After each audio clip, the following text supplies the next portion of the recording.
Hello, everyone. Thank you for waiting. We're going to keep the joining access open and begin the program. Welcome to the second session of the Middle East Sugar and Calorie Reduction Knowledge Building Program. This session is titled Taste is King. I will allow the opening address to be given by Mr. Khaled Khatib now, Application and Technical Senior Manager from Tate and Lyle. Over to you. Okay, thanks. Thank you very much. Welcome everybody. My name is Khaled Khatib and been with Tate and Lyle for 3 years and been working in the FMCG world and the food industry for more than 20 years after getting my graduate degree back in 2000. So today myself and Ariane Jouette will take you over a few slides to discuss Taste is King and how we can show the latest progress that we are seeing in terms of taste when we are working with sugar and calorie reduction in food and beverages. I'm gonna share my slide.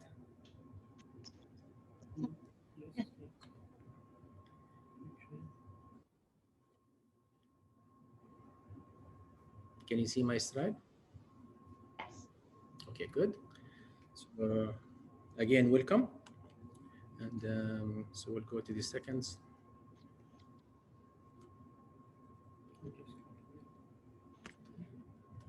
Okay, now it's working. Okay. Yes. So when we are talking about the sugar and calorie reduction, we must remember it's a balancing act. And we have to take into multiple factors. In this case, we would like to balance the health and taste as the most important factor here in the Middle East and also in the GCC area. As you can see from this slide that we are presenting here, there is a research that was conducted in the Kingdom of Saudi Arabia, KSA. In this one study, it shows that most of the Middle Eastern consumer are eating healthy, which is great. And around 68% of those consumers said that health is their choice of selection when they are choosing food, or sometimes most of the time.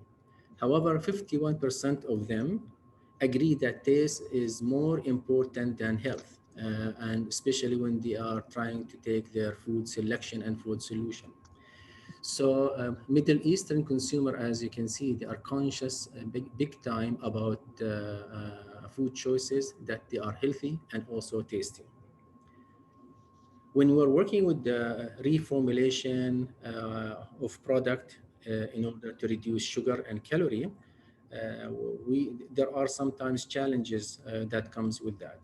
Those challenges are easy to resolve and can be managed easily in order to make the taste sweet as great as possible.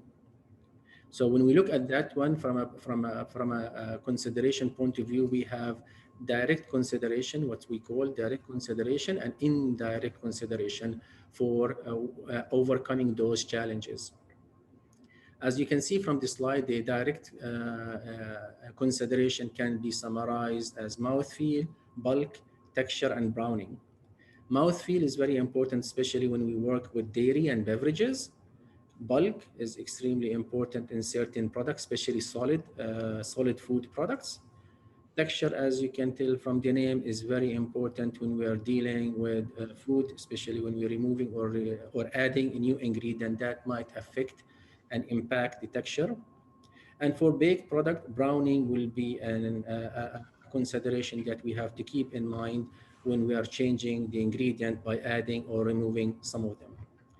With regard to the indirect consideration, labeling comes first, because as I said, we are adding and also removing ingredient here.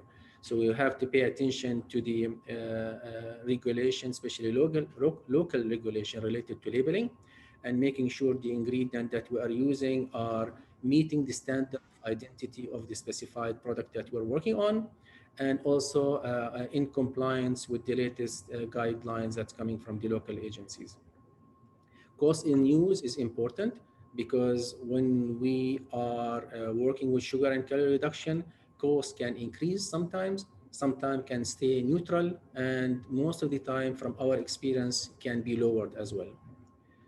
When we change a nutrient, when we change ingredient, nutrition will be a big factor, and we must pay attention to the nutrition fact and how we manage that, and if the change is affecting any marketing claim or nutritional claim that we are adding on the label.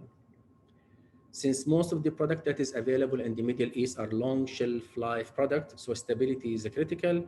And when we were balancing between healthy and taste food ingredient selection, we must focus strongly on the shelf life stability and the stability of the product and the stability of the nutrient of the product itself.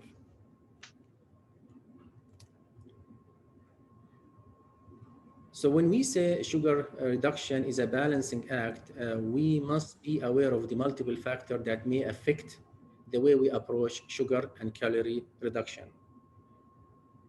Because consumers are always looking for ways to reduce the amount of sugar and calorie in their diet, but they are always torn between health and also taste.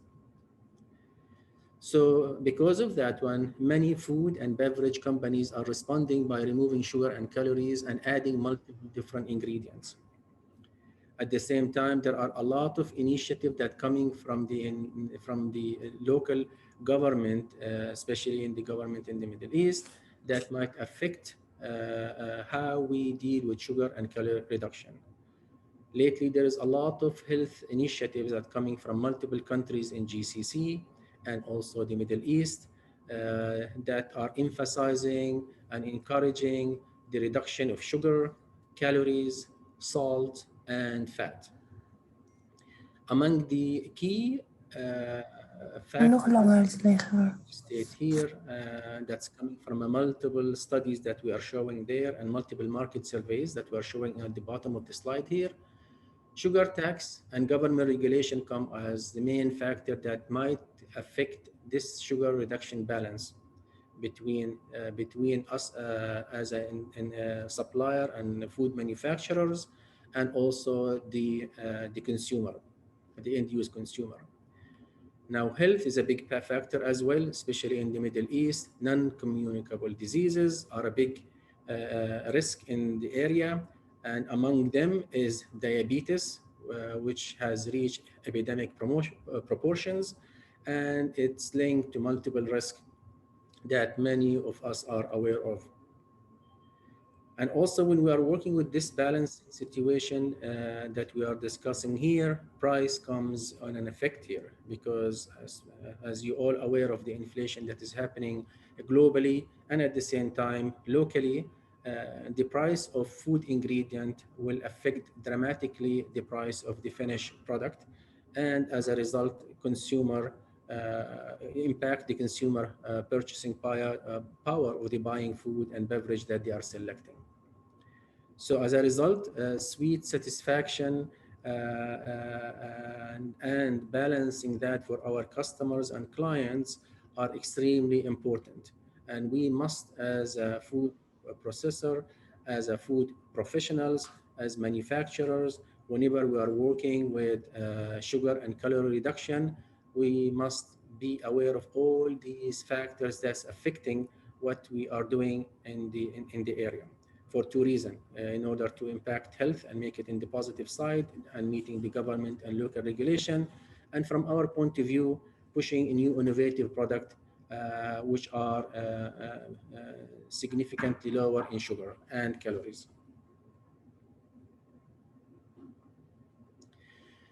Now, when we food professionals are working in sugar-reduced food and beverages, we should be looking out on three key areas to achieve a great taste.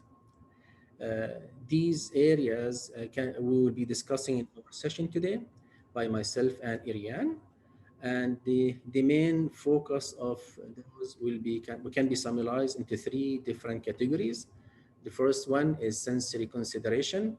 The second one is sugar reduction toolbox, The third one is taste improvement strategies. During the session, and when we are discussing sensory consideration to achieve great taste, we will be discussing multiple parameters such as the sweetness intensity that might affect the flavor profile and might affect the temporal profile of the product that we are trying to launch or reformulate or innovate. And as a result, the overall mouthfeel. And all of these sensory characterization and consideration can be done by different sensory evaluation method, such as sensory cutting, sensory descriptive sensory analysis, acceptance consumer sensory analysis, etc., etc. With regard to the sugar reduction toolbox, we will go through a multiple of ingredient that been used throughout the history for sugar reduction, and we will go into in specific hero ingredient that are recently being used to reduce sugar in different kind of food, and we'll go through there into more details. Taste improvement strategy.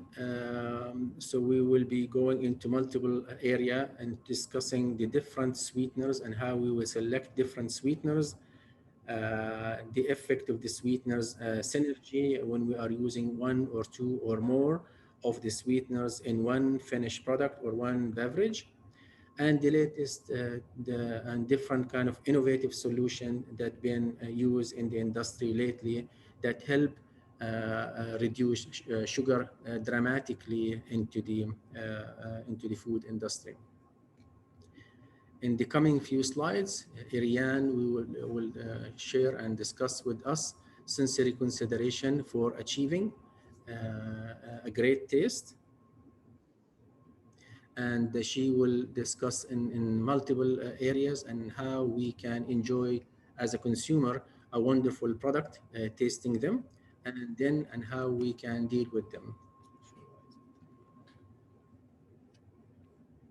Thank you. I'm giving very much to Ariane right now. Thank you. Yes, thank you.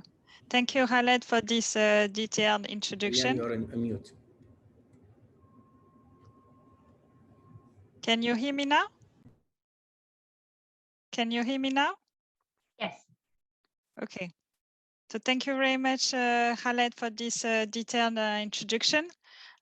So as you explained, the sensory dimension is key to achieve a great taste experience and to fulfill consumer expectation on the taste profile. So let's explore together those taste considerations.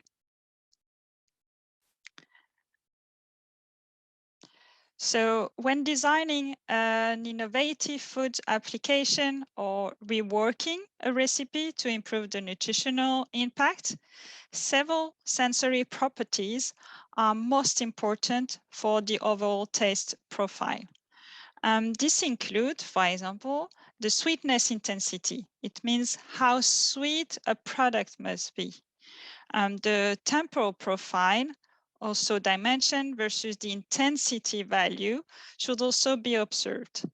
And other specific taste attributes, such as the astringency or the lasting, can be also relevant to assess.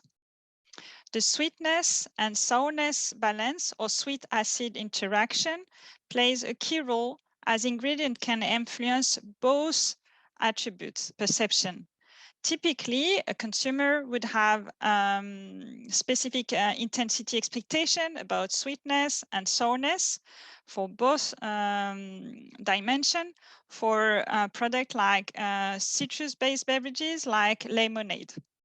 They're expecting quite a clean sweetness and also a high sourness.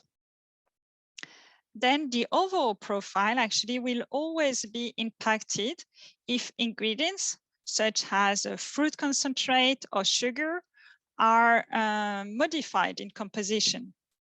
It may induce, for example, a lack of intensity if those ingredients are decreased. It can induce to unbalance the profile. Typically, there might be some higher green notes versus the ripe fruity notes, or it can even increase actually the off notes which are not welcome, such as the bitterness in cocoa-based food product. Finally, the mouthfeel also may vary, as sugar brings, of course, some dry matter in the full recipe. So it will contribute to the perceived thickness, and how long the flavor will stay in mouth, and especially for beverages. So I've been too quick. This one. So when we look at sweeteners as alternative solutions for sweetening in food product, the research literature in food and sensory science illustrated that high potency sweetener, or HPS, they showed really specific taste behavior, and to compare especially to sucrose reference. One approach is to assess their sweetness potency. Some sweeteners, they show quite a linear potency, such as for FMK, which is a quite a well-known and historic synthetic sweetener. Some others show non-linear potency, such as stevia. Actually, this potency is impacted by several aspects, including the application matrix where they are used, but also how those molecules connecting with a taste receptors, so really at micro level in mouth. This specific connection of the molecules and the receptors actually also play an important role in the maximum sweetness value, and also finally the sensory plateau that you can see on the right on the graphic, which is actually the moment where the sweetness perception will not increase more, even if the dosage of the ingredient is increased. And because actually all the receptors in our mouth are busy and activated molecules. So even if there are more molecules, actually they will not be detected in the mouth.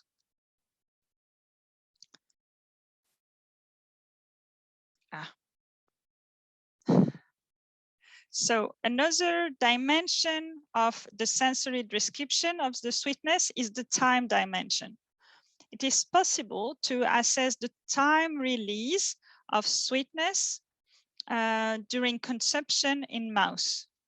Highly skilled and trained sensory panelists actually can assess how intense is the sweetness, and they're able to rate the intensity at a regular and short frequency, such as 5 seconds, as you see here in this example.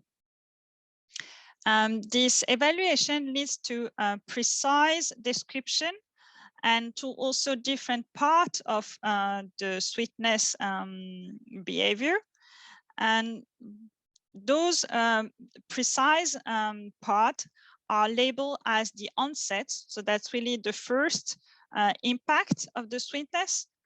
Another part of this behavior is called the peak, so the maximum value.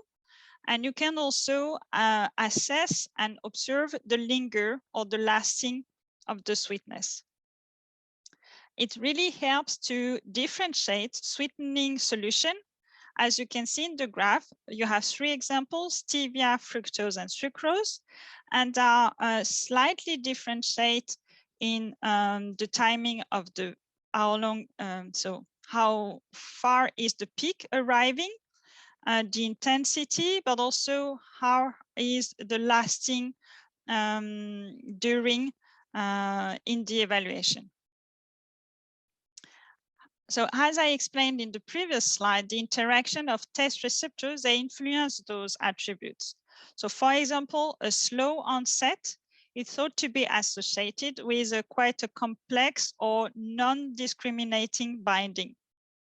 On the other way, the linker is generally assumed to be related to binding affinity. So the better the connection is with the ingredients and those receptors, the longer will be the linker.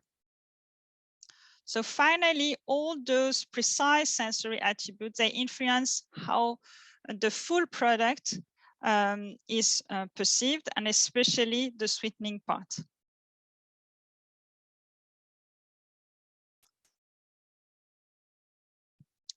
Here is an exhaustive overview of sensory attributes which help to precisely describe the sensory dimension of any sweeteners or sugars. So for each solution or sweetening blend, it's possible to design and to, let's say, show a so-called spider graph, which is showing the intensity of those objective sensory attributes. It's a way actually to segmentate the overall sweetness feeling in sub-attributes such as the initial sweetness that you can see in the top, or the maximum sweetness intensity, which is a quantitative rating, or also the temporal attributes, the time to maximum. So that's really how long is it to achieve and to the maximum sweetness. Some other notes can be perceived for specific ingredients. For example, herbal attributes can be observed when natural sweeteners are used, such as stevia. Some other sweetening solution may induce, unfortunately, off notes, especially at a high dosage. For example, it's commonly observed in the saccharin, which is a synthetic sweetener, which present a clear bitterness, unfortunately. Another aspect of the sweetness is, as I mentioned, the sweet-sour balance. The different acids actually naturally occurs in fruit and vegetables, and they can be used also and added in a food application. They demonstrate themselves different sensory profile in intensity and time release, as you can see in this picture. For example, the first one in pink, tartaric acid, is naturally present in grapes and present a strong tart taste. It is used also as an additional acid in food containing cranberries or grapes. So for example, wine, jellies, or confectionaries. The second one in red, citric acid, is the most widely used in the food industry, thanks to this its clean, sour taste and accessible price. Malic acid is most found in fruits. It's named after the Latin word malum, which means apple, and present a different profile. It's a smooth taste acid, which can be used actually as a flavoring or preservative agent in foods. And the milder one, which is presented here, lactic acid, which was initially isolated from sour milk, also occurs in kumis, laban, yogurt, or kefir. And sorry for my accent. It's also added actually as a food preservative, a curing agent, a flavoring agent, or just simply in formulation because of its really mild sour taste. So all those acids induce different sourness perception. It's depending on the pH, but also the food composition and the process. So therefore, the acid, such as sweetener, needs to be carefully chosen for your application.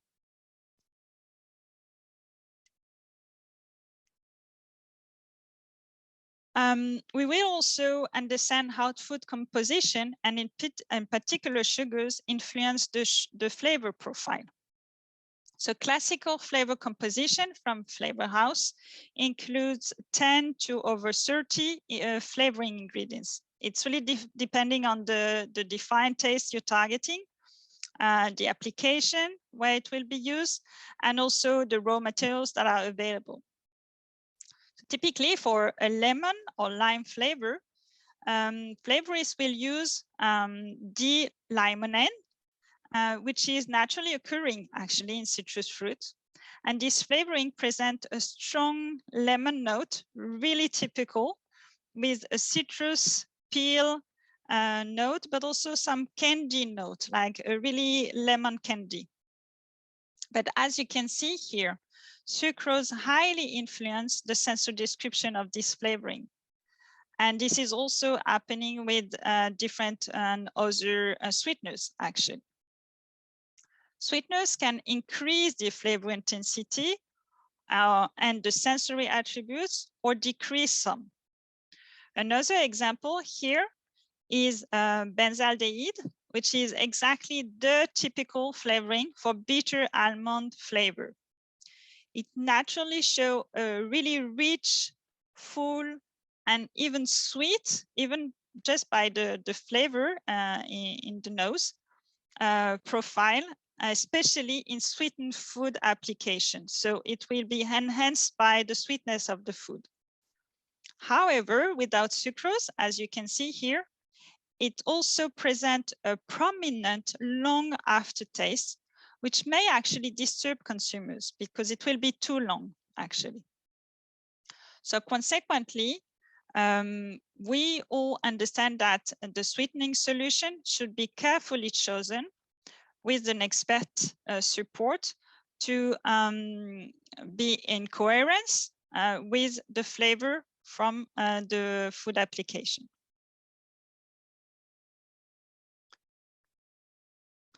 So at last for this section, we will also dig a little bit more about the interaction of mouthfeel and sugars and sweeteners. So actually mouthfeel involves all the tactile and trigeminal skills in mouth perceived from the starting moment where the food is placed in the mouth, and then during the consumption and until it's swallowed. Here is an example of a sensory analysis of a food treated by PCA method, principal component analysis, which is a typical sensory statistical method in sensory. Those sensory attributes are influenced by the food product composition, and especially sugars and sweeteners. So this is therefore really key to assess them with relevant methodology, including on one part, the typical physical measurements. So for example, the viscosity measurement in your lab with texture device, but also as well with sensory analysis, which will, for example, request a panelist to assess the thickness in mouth of a food product. And those different measurements will help to have a relevant picture of the mouthfeel perception. So based on those observations come the question, how to translate those observations into the reality of food formulation ingredients. So in the coming slide, Khaled will present you typical hero ingredients that help to reduce the sugar, but also to improve the food formulation while achieving a great taste.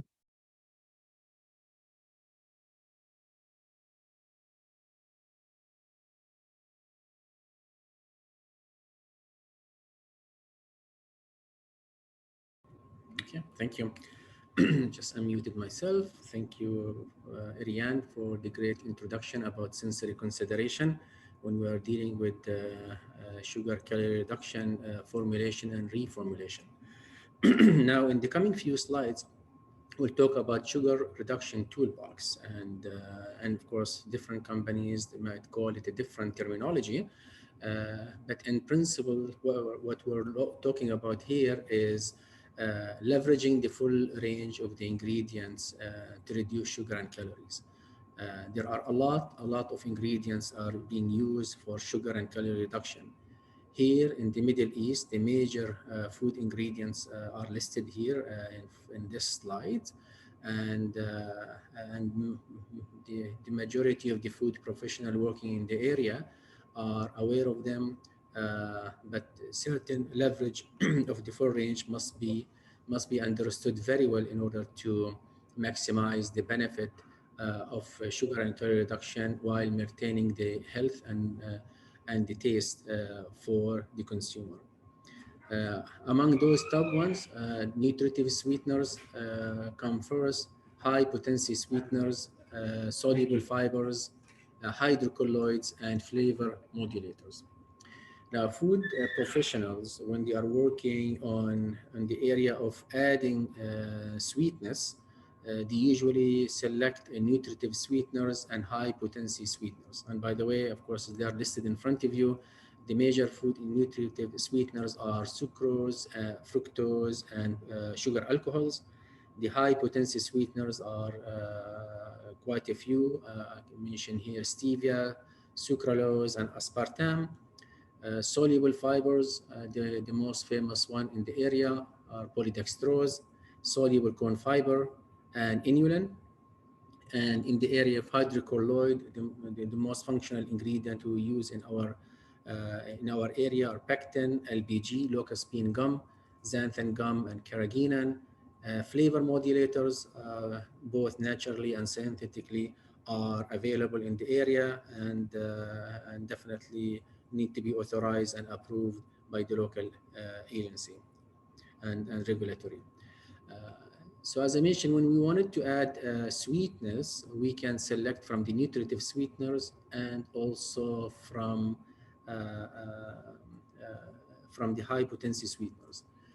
If we are looking to lower calories, definitely then we will have to select nutritive sweeteners or high potency sweeteners and soluble fiber, or combination of three of them. When we want it as a food professional to lower grams of sugar added to the food, and definitely showing it very well on the label, the four different functional ingredients that we can use in our toolbox here is nutritive sweeteners, high potency sweeteners, soluble fibers, and hydrocolloids. When we talk about bulkiness, hydrocolloid, soluble fibers, and as well as nutritive sweeteners come into mind when we are formulating, reformulating, or innovating our product. Body and mouthfeel can be achieved by nutritive sweeteners, soluble fiber, hydrocolloids, and as you can see here also the flavor or flavor modulators. Definitely in all of these toolbox ingredient, there is always an option for clean label potential. And since it's coming as a marketing trend here in our area, in the Middle East and the GCC, an option of clean label will definitely be available in several of these functional sweeteners. So from sugar reduction toolbox function, there are categories we need to point out a few of them when we're working with the toolbox. In terms of function, the categories can be classified into three. We can say in terms of sweetness, flavor modulators, and in terms of fiber, stabilizers, and functional ingredients. So when we talk about sweeteners, the toolbox will allow us to reduce and replace sugars, will allow us definitely to reduce and calorie as well, because both are linked, as many of us know this fact. This will help definitely maintain the sweetness that is expected by the consumer, and making sure whenever we do the consumer studies, we are always targeting that. So the sweeteners and the different kind of sweeteners will help us modify those preferences. And when we receive these studies result, as stated by the previous studies mentioned by Ariane, plant-based option definitely is there and available, and consumer-friendly labeling as well. It's available for the food professional to be selected from. As we stated before, one or more sweeteners can be selected in order to maximize the sweetness profile and in one way or another try to emphasize one or two of the flavors. So for example, if we're working with dairy, or certain kind of sweeteners will fit better than certain ones that are working for beverage or for bakery, as an example. Talking about flavor modulator, it will help us to rebalance the sensory profile after we tweak and adjust the recipe.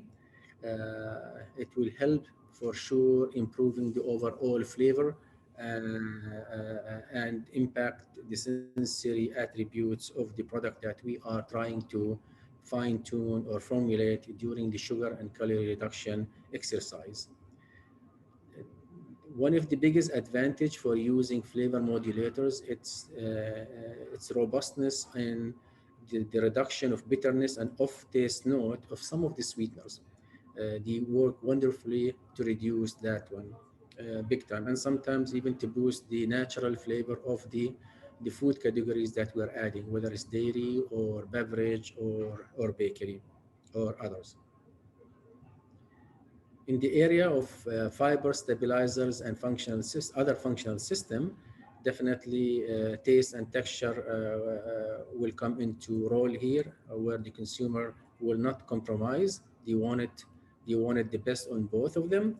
So whenever the ingredient that we're selecting in the toolbox is not enough to maintain the stabilization, definitely fiber and other stabilizers can help dramatically in maintaining the texture and the viscosity of the product. And because of their nature of these product, fiber and stabilizer, it can support nutrition and health functional claim, of course, as well. Definitely, they will also help us improving the sensory mouthfeel and providing healthy options for food formulation.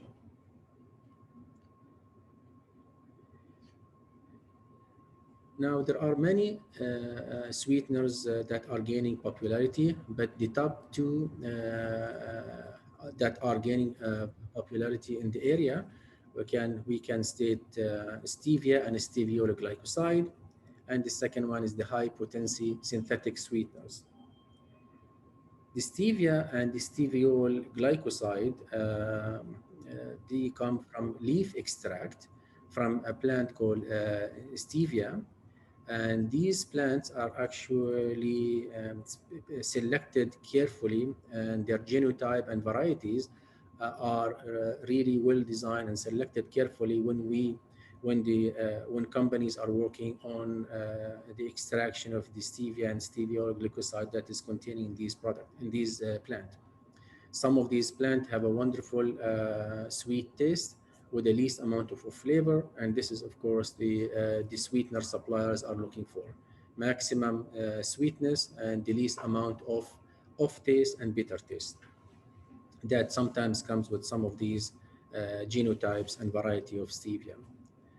The key functional ingredient that provides sweetness in stevia actually is called steviol glycosides.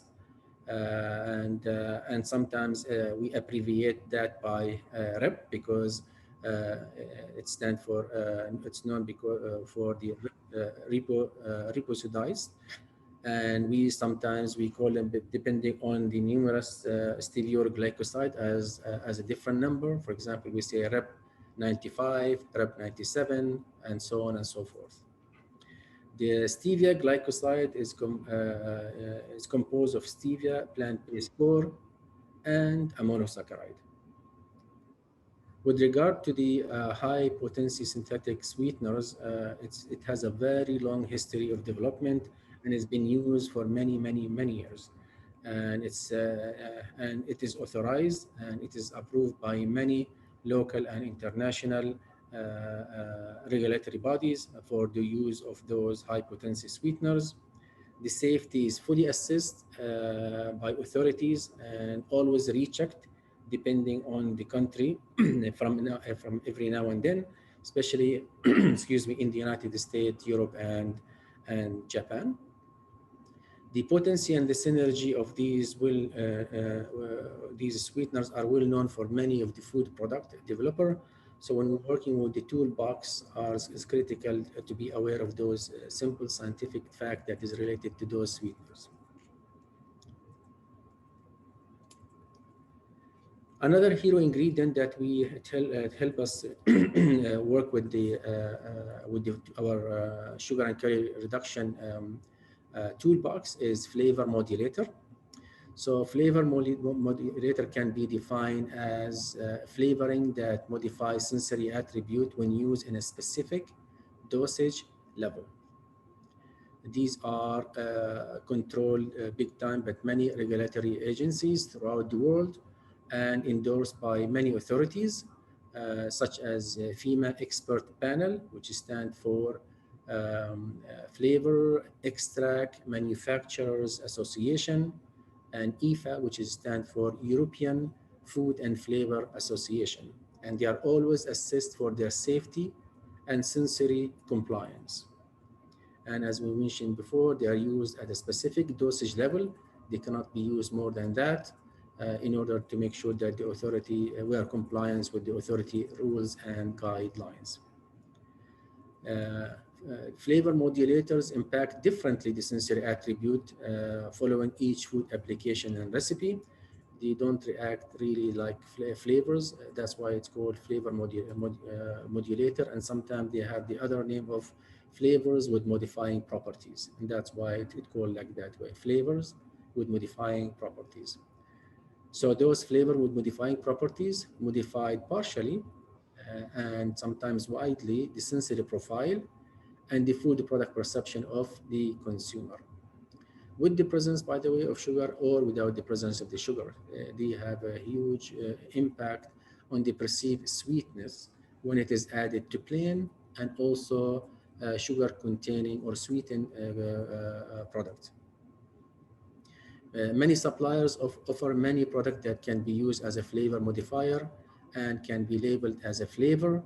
And of course, that is dependent on the local regulatory guidelines of your own current country that you are serving your customer and client in.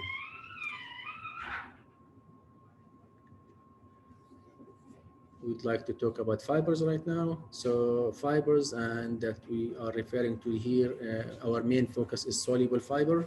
Soluble fiber are defined, as many of you know, non-digestible carbohydrates that are completely or partially soluble.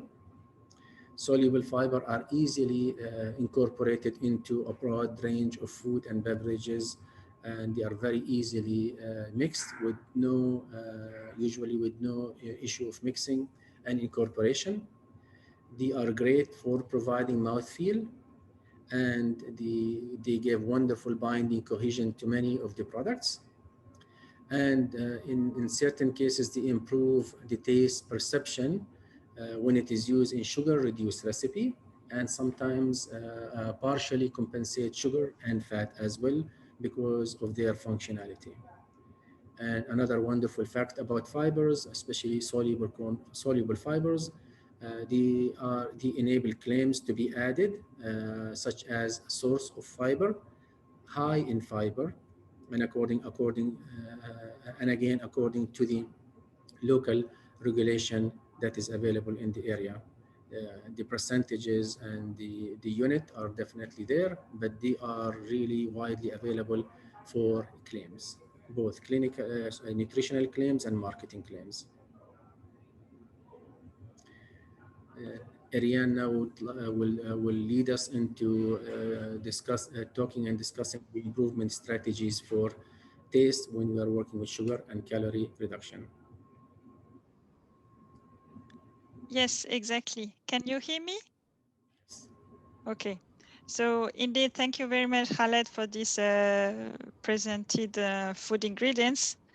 And based on those, the food industry can wisely design food products and also reworked food formula in order to achieve multiple ambitions. And our today presentation is focused on how formulation strategy can help to improve the taste performance. So one of a performing strategy is to carefully choose the appropriate sweeteners. Sweeteners, as we've seen, impact multiple sensory dimensions. They also actually influence each other's. It has been observed that there could be a synergy effect between sweeteners, and that's a property that applies to synthetic sweeteners, such as for the combination of aspartame and FMK, but also applies to stevia sweeteners. This synergic ability can be used to deliver a higher than expected sweetness intensity in food product. So for example, stevia sweeteners in combination with bulk sweeteners, such as fructose, can deliver an increased sweetness perception. You can see an example of here, 3 different formulas. So the theoretical sweetness based on calculation is the gray bar. And you have in the green bar, which is actually the final observed sweetness higher than expected. So some synergy are well characterized with simple calculation equation, for example, with aspartame and FMK. But for stevia, it requires more elaborated models. Predictive tools can help to choose the sweetener level to achieve a precise target sweetness level.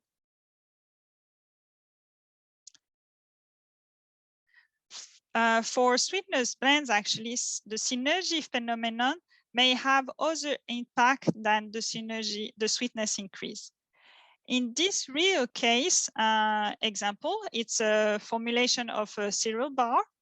Stevia was initially tasted alone to achieve the sweetness target.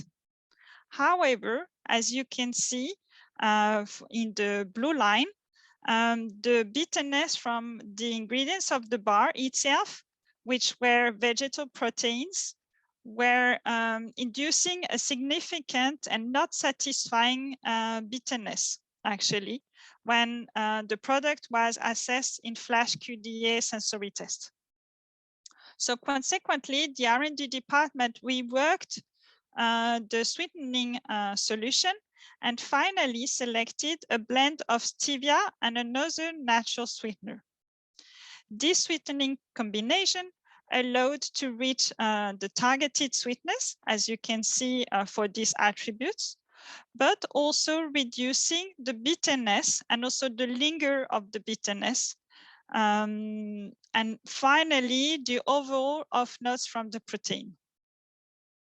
So customizing the appropriate sweetening solution can really help to improve the overall taste profile besides the sweetness performance.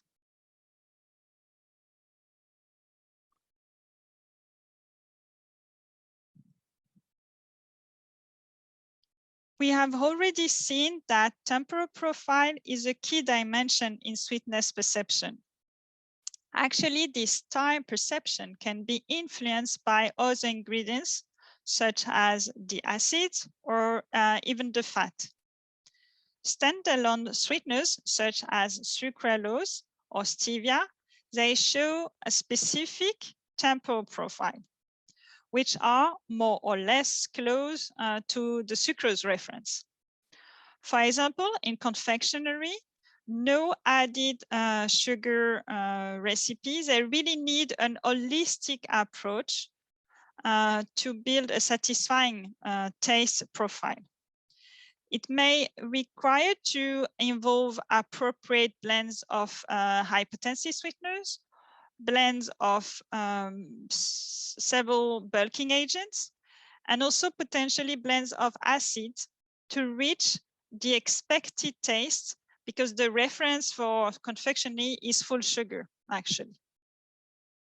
All those blends of ingredients will then help to provide a balanced sweetness perception, and that is not too quick at first, so the onset, then to reach a clean maximum intensity, and also a not too long lasting, which is sometimes perceived with sweeteners. So all those formulations will help to reach the iconic reference of full sugar.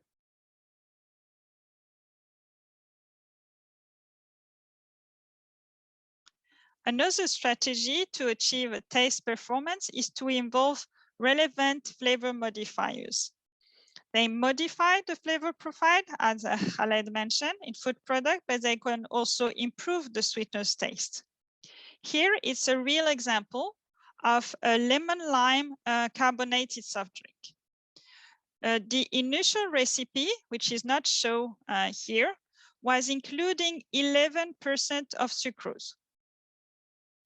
The beverage manufacturer developed it performing 60% sugar reduced recipe, including 4.4% of sucrose and 240 ppm of stevia extract.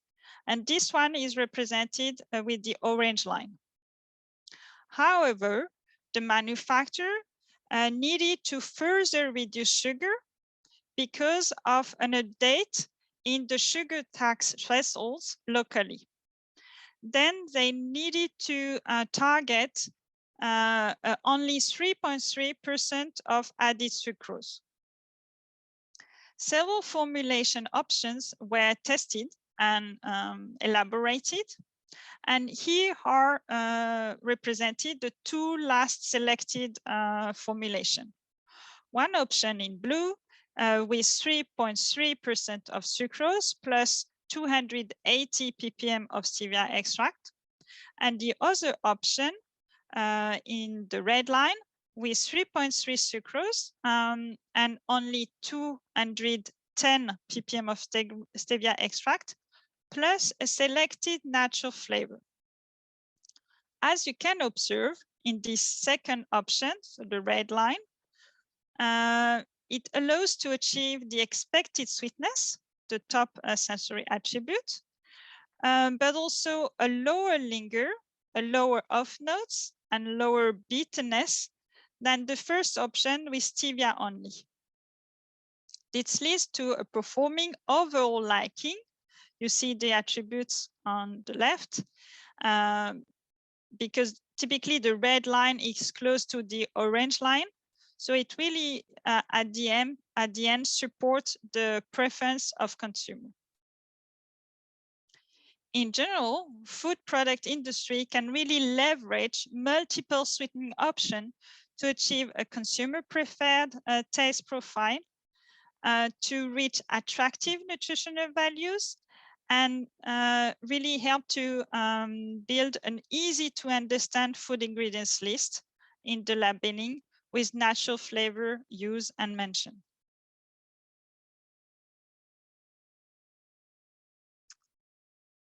Okay, so let's have a look at a real case illustration and the appropriate strategy. Here is a chocolate milk drink. This brief came from a significant beverage manufacturer exporting to all GCC and Middle East. They were exploring two sugar reduction targets. So either a 3 SEV target, so a low sugar reduction, but also a high sugar reduction targeting approximately 7 SEV. Various options of formulation and natural sweeteners, either alone or in combination, have been tested. Finally, a stevia sweetener with specific combination, so a blend, really help to achieve the best taste profile, limiting the off notes while really reaching those different targets.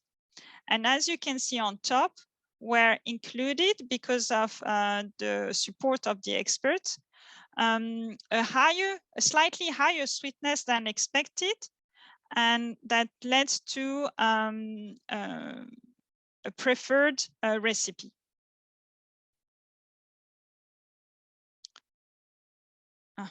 I've been too quick again, too fast. Another real case in a completely different application. This is here how to rework an instant vanilla flavored custard. So those kind of custard are typically used as a filling. So as far as I know and I tasted, they can be used also to fill the baklava.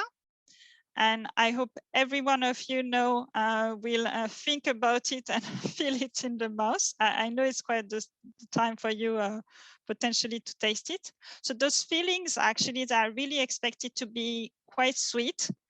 And sugar help also for the texture and the mouthfeel, which is expected to be quite firm actually.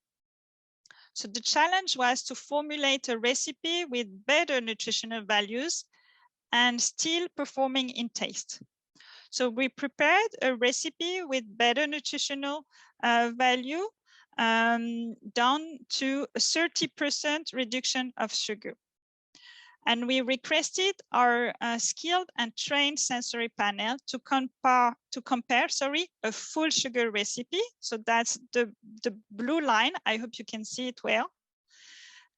This blue line has been standardized at the 0 value as a pivot value, actually, in this treatment, in this, statistical treatment. Then they also compared a 30% sugar reduction recipe as such in gray without any compensation, to be clear. That's just a reduction of sugar. And the team also tasted a relevant natural flavor on this sugar-reduced recipe, which is the orange line. I have to be clear that the sensory panel actually generated and selected themselves the discriminative attributes. So you can observe that the sugar reduction as such clearly impact the flavor profile on the buttery note, the vanilla note intensity, and the overall roundness. So that's the difference between the gray line and the blue line. Because they are neither dry matter composition nor stabilizer, actually, in the sugar-reduced recipe.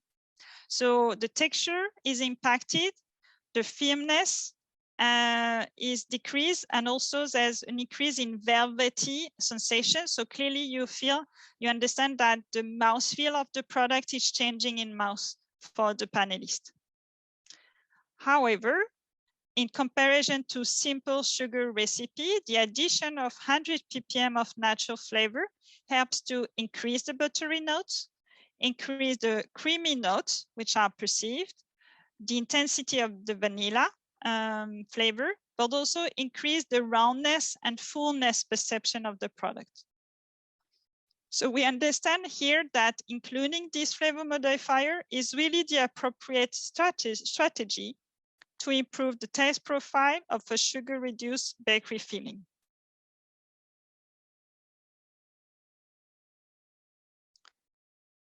Then another challenge, that's the last product that we will share on this section.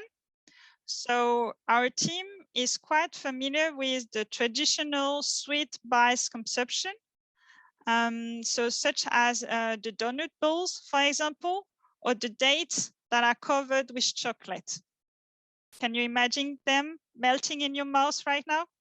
So we wanted to propose a healthy alternative based on cocoa instead of chocolate, rich in protein, thanks to vegetable proteins and cereals, but still fancy with coconut flakes around, exactly as in the picture. So several recipes were tested. However, the gap between chocolate taste reference, which is quite sweet and indulgent, as you know, and raw cocoa powder, which is quite bitter and astringent, is quite difficult to accept for final consumers. So the team used a performing natural flavor within the mass, I would say the matrix of the bites, and they assessed the sensory differences.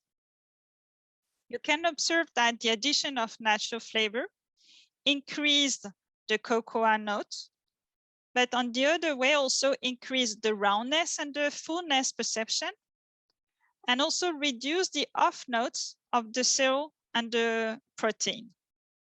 So here it impacts the profile as we explained, but also it helps to make it more acceptable.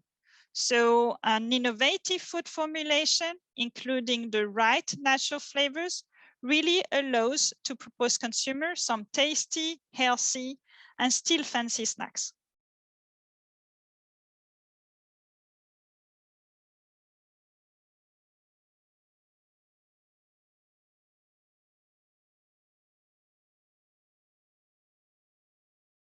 So Khaled will summarize the different challenges in different food application.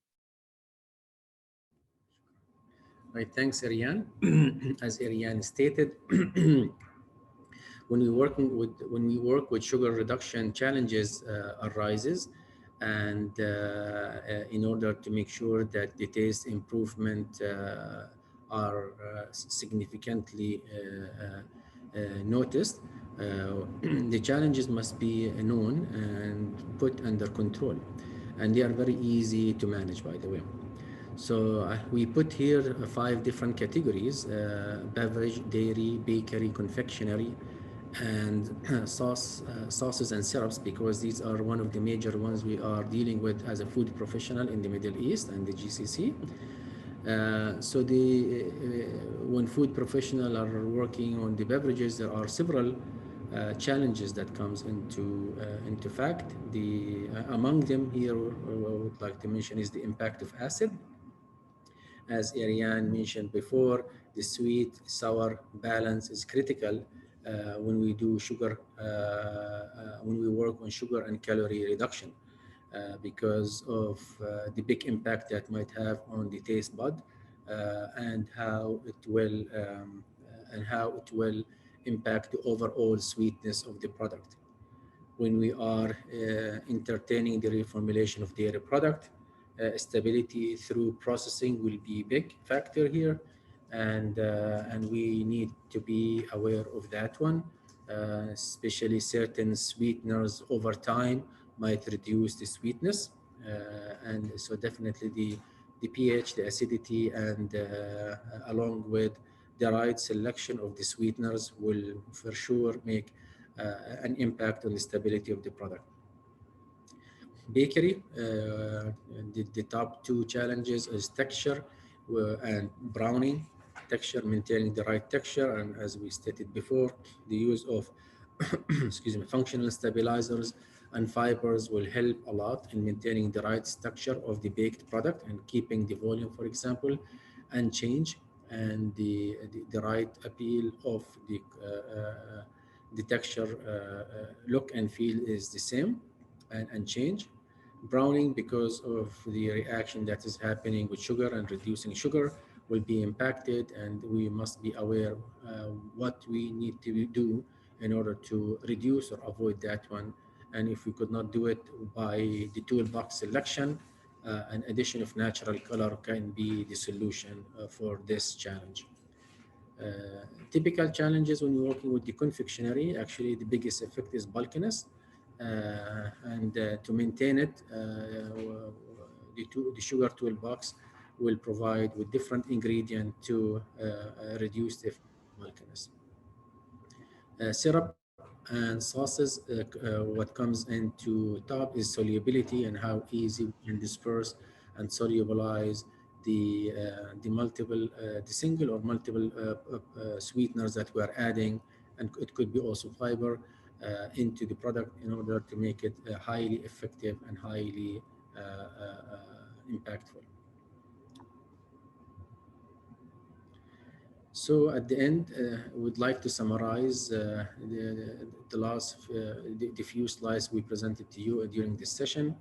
So in order to achieving great taste, the choice of the sweeteners and the solution must be carefully selected.